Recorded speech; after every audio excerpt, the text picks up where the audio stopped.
शायद उस रात उन लोगों ने कुछ ऐसा देखा जो कि इंसानियत की समझ से परे था। उस चीज की वजह से वो लोग इतना डर गए कि उन लोगों ने -30 की ठंड में अपना टेंट अंदर से फाड़ा और वह बिना किसी स्वेटर के ठंड में बाहर भाग गए, वो भी बिना किसी स्वेटर या फिर हाइकिंग गियर्स के। और फिर लोगों को उनकी लाश मिली जो कि काफी ज्यादा बिजार हालत में थी। कुछ के स्कल्स फ्रैक्चर थे, कुछ ठंड में हाइपोथर्मिया की वजह से मर गए थे, और एक लड़की की तो एक आंख और उसकी जीभ ही गायब थी, मानो किसी ने उसको बेरहमी से मारा हो और उसके बाद उसकी आंखें निकाल ली। और कुछ लड़कों के बॉडी से तो रेडियो एक्टिव पार्टिकल्स तक मिले थे और उनकी रिब केजेस काफी बुरी तरह कुचली गई थी। आखिर उनके साथ हुआ क्या, वो चीज क्या थी? और सबसे ज्यादा हैरानी की बात यह है कि आज तक कोई ये पता नहीं लगा पाया कि आखिर इनकी मौत हुई कैसे। और इस केस को और भी मिस्टीरियस बना देता है कि शायद इसमें एलियंस या फिर यदि की इन्वॉल्वमेंट हो। वेल, सब शुरू से शुरू करते हैं। हेलो गाइस, मेरा नाम है हान एंड यू आर वाचिंग हानूस कर्स्ड। मैं काफ़ी टाइम से ये केस कवर करना चाहता था, but this is now right time. So पहले ही सब्सक्राइब कर दो क्योंकि हमें by end of this year 100 के हिट करना है। 3 साल से वीडियो बना रहा हूँ, अभी तक 10,000 सब्सक्राइबर तक पूरे नहीं हुए। Anyways, so without wasting your time and my time, let's start our 21st video on this channel, Dyatlov Pass Incident. 7, 6, 11, 5, 9 and 20 miles today, 4, 11, 17, 32 the day before. Boot, boot, boot, boot, moving up and down again. There's no discharge in the war. Don't look at what's in front of you. Boot, boot, boot, boot, moving up and down again. Men go mad with watching them. There's no discharge in the war.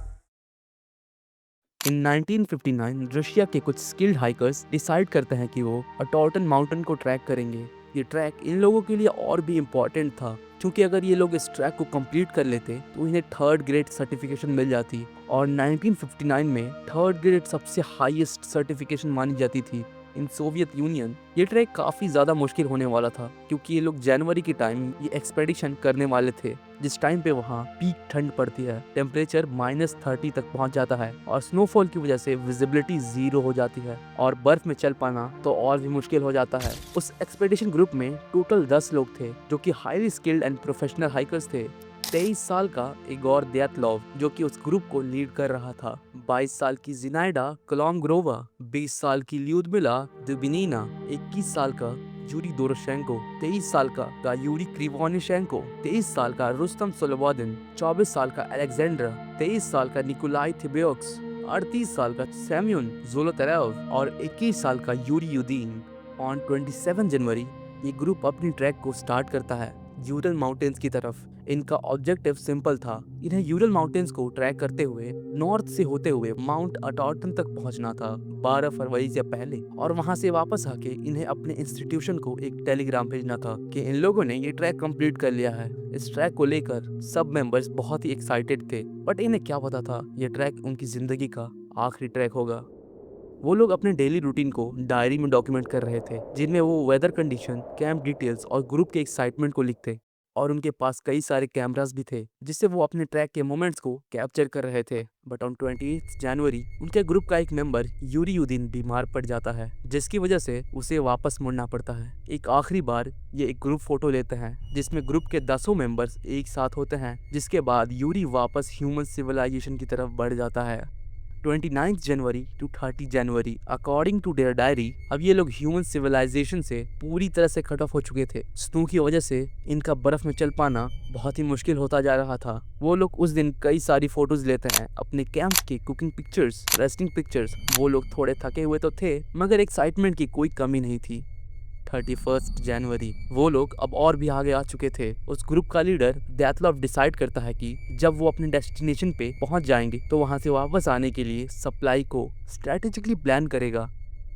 1 February the last day, उस दिन diary द्यातलोव लिख रहा था, हवाएं तेज चल रही थी और बर्फ भी पहले के मुकाबले काफी ज्यादा पड़ रही थी, जिसकी वजह से उन्हें आसपास क्या है बहुत ही कम दिखाई दे रहा था। वो लोग करीबन शाम के 4 बजे खोलात शैकल माउंटेन पर पहुंच चुके थे। उस माउंटेन को माउंटेन ऑफ द डेड भी कहा जाता था। वो लोग डिसाइड करते हैं कि वो अपना टेंट वहीं लगाएंगे, मगर उस दिन वो लोग अपना टेंट किसी फॉरेस्ट में नहीं लगाते, वो ओपन फील्ड में लगाते हैं। उसके बाद वो लोग कुछ पिक्चर्स लेते हैं अपने टेंट के।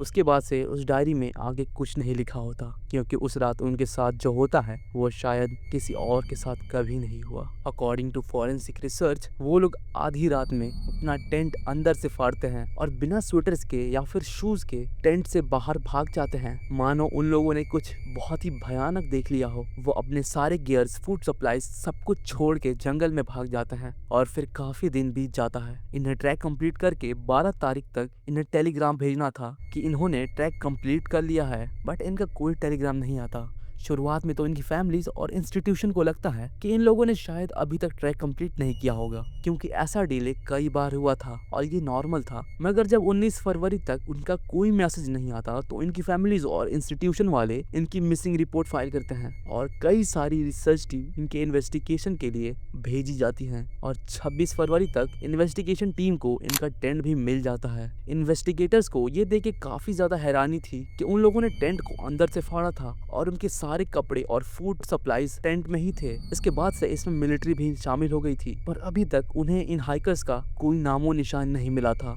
फिर उन्हें टेंट के आसपास फुटप्रिंट्स मिले जो कि टेंट से डाउनहिल की तरफ जा रहे थे और वो फुटप्रिंट्स नंगे पैरों के थे। फिर उन्हें टेंट से 1.5 किलोमीटर दूर एक सिडार ट्री के पास यूरी दुरशेंको और जॉर्जी क्रिवोनशेंको की बॉडीज मिलती हैं। उन्होंने सरवाइव करने के लिए वहां आग भी लगाई थी और वो लोग बहुत ही कम कपड़ों में थे। उनकी स्किन जली हुई थी, जो कि काफी ज्यादा स्ट्रेंज बात है, और उनके बॉडीज पे काफी ज्यादा चोटों के निशान थे। फिर इन्वेस्टिगेटर्स को टेंट और सिडार ट्री के बीच में ग्रुप के लीडर इगोर डेथलॉव, जिनाइडा और रुस्तम की बॉडीज मिली। उनके स्कल फ्रैक्चर्स थे, बट फॉरेंसिक टीम ने ये बताया कि ये लोग टेंट की तरफ दोबारा जाने की कोशिश कर रहे थे, उसी वजह से इन्हें ये चोटें लग गईं। मगर तीनों का एक साथ स्कल फ्रैक्चर होना और इन तीनों की बॉडीज एक साथ सिमिट्री मालाइन होना कुछ हजम नहीं होता।